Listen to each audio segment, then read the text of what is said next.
What's going on, guys? Welcome back to NLX. My name is Jake, and with 2016 rapidly coming to a close and still no official announcements about new FromSoft games, at least none coming out in the near future, I figured I'd make a list of the top 5 games to be hyped for if you're a Dark Souls fan in 2017.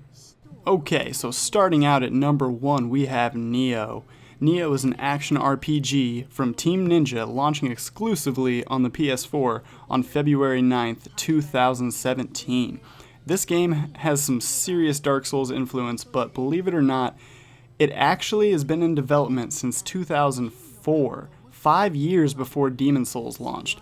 Although this is when development technically started, we didn't hear much about this game until 2015, and during the years in between, Team Ninja no doubt learned much from the success of Dark Souls. But in 2016, the hype train really left the station when Team Ninja released 2 open betas for the game. The first was to gauge public opinion about the game, and for the most part, the opinion was not good. I played this version, and I must say, I was not a fan. Any hype I had for the game was immediately diminished. The first beta was hard. I mean, really, really hard. And this is coming from a long-time Souls vet. I love challenging gameplay, but this game seemed broken, and I wasn't the only one who felt this way. The general backlash about the quality of the game must have been heard loud and clear by Team Ninja, because several months later, they released another open beta after having overhauled the gameplay, and let me tell you, it made a world of difference. During this second open beta, I absolutely fell in love with this game, and it was still difficult, but they managed to make it difficult and enjoyable, which is no easy task. I probably played the first beta for maybe an hour before I decided that this game just wasn't good and wasn't for me. But the second beta, I played that thing for as long as humanly possible. I even kept my game client open and was able to play the beta a couple days after it had technically ended. This game had so much to offer that even though I played the second beta for hours on end, I was still discovering new aspects about the game that continued to make me fall in love with it. The combat is fast and fluid with a ton of depth, and might be a little early to say this, but I might even enjoy the combat in Nioh more than Dark Souls. Nioh is definitely a game to keep your eye on in 2017.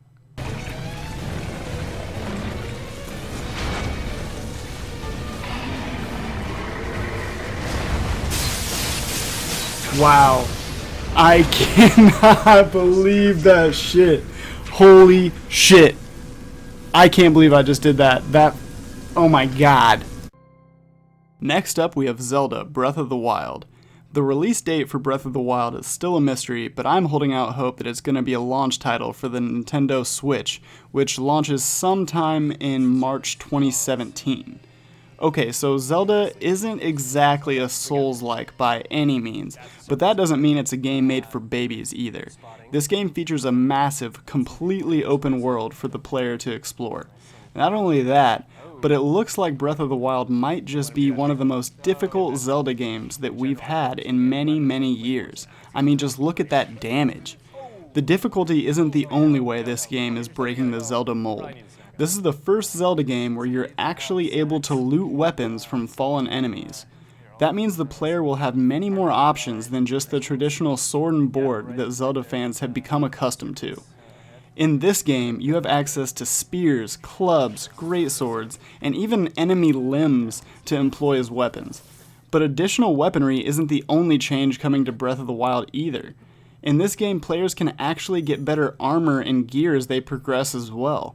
The different armor doesn't only increase your defensive stats, but also provides protection from the harsh climate in certain areas of the game. Here we see footage of Link equipping some cold weather gear to better protect him from the harsh climate of this mountainy area. I don't know about you guys, but I can't wait to get in there and scour the world for some of the sickest armor and weapons to make my character a force to be reckoned with. Oh man, that one's done. Oh. Bill.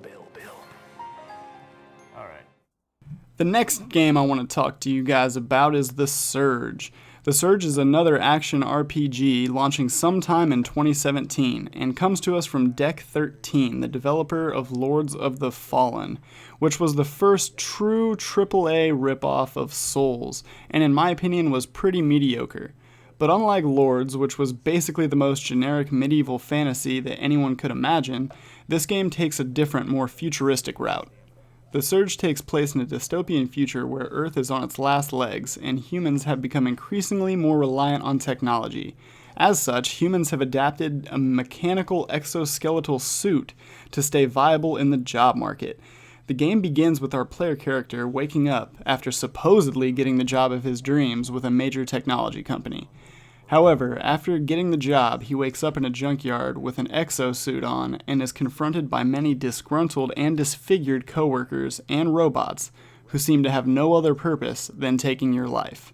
I was lucky enough to play a demo of The Surge at Gamescom, and I made a video about my thoughts on the demo that you guys can check out here if you want to. I waited in line for over 2 hours to play a 15-minute demo of this game, so it seems that there's a decent amount of hype for it.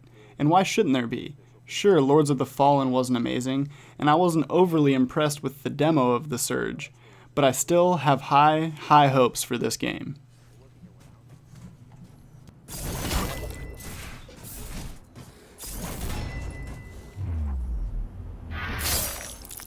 That's not very nice. The next game on my list is Absolver, developed by Slowclap. To be honest, I don't exactly know how to classify Absolver. I wouldn't call it a Souls-like, but I feel like there's definitely some influence there. According to the developer, Absolver features online melee action, and if that doesn't make you think of Dark Souls PvP, then I don't know what does. In Absolver, we take the role of a prospect who has taken a vow to join the Absolvers. The Absolvers are a group of fighters who have taken the responsibility of maintaining order in the world, whatever that means.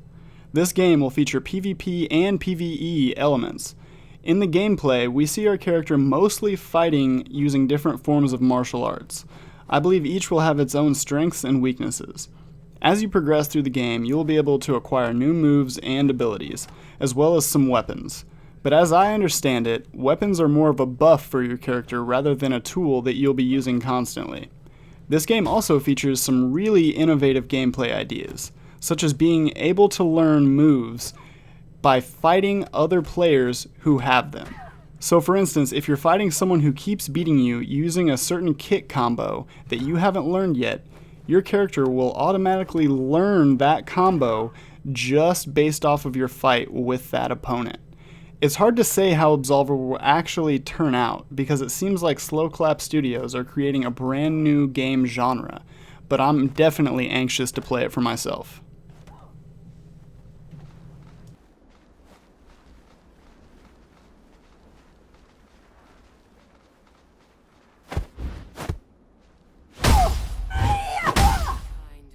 Okay, so last and maybe least, we have For Honor, which releases on February 14th for PS4, Xbox One, and PC. I, like many of you, feel skeptical of any game that comes from Ubisoft, but I think this game might just break the mold. For Honor puts you in the shoes of a warrior from one of many factions. So far, they've announced Vikings, Knights, and Samurai, and it seems they may add other factions over time. Within each faction, there are several different warriors to choose from, all who possess their own individual strengths and weaknesses. Ubisoft has created a battle system for this game that they call the Art of Battle. This system allows your character to use different battle stances to either attack, block, or counter your opponent. For Honor seems to focus on multiplayer for the most part, which I feel is a good thing. There's also a main story aspect, but it seems to be a tacked-on afterthought to the multiplayer, which goes against Ubisoft's standard conventions of creating single-player games and tacking on multiplayer after the fact. As someone who loves competitive PvP experiences, this breaking of conventions makes me happy. When the single player is the main focus of the game, the multiplayer usually suffers along with the game's replayability. For Honor's multiplayer has a couple different modes. First, there's Duel, which is a 1v1 fight to the death. There's also Brawl, which is a 2v2 fight to the death. And then there's Dominion, which seems to be the main focus of the game. Dominion is a 4v4 fight for control of a massive battlefield. Each team also has minions, for lack of a better word, sort of similar to MOBAs. Your team wins by defeating enemy players and controlling certain points on the map. We've all been burned by Ubisoft before, but let's hope that they can turn things around with For Honor. And that's it, guys. Those are this Souls fans' most exciting games coming out in 2017. But let me know what games you guys are excited for. I know there are a ton of Souls-like indie games coming out, and I might make a video about that in the future. Let me know if that's something you guys would like to see in the comments. If you guys enjoyed this video, don't forget to slam that like button, and if you'd like to see more content like this, why not subscribe? As always, guys, thank you so much for watching, and as always, praise the sun. Peace, guys. Sit here thinking of you.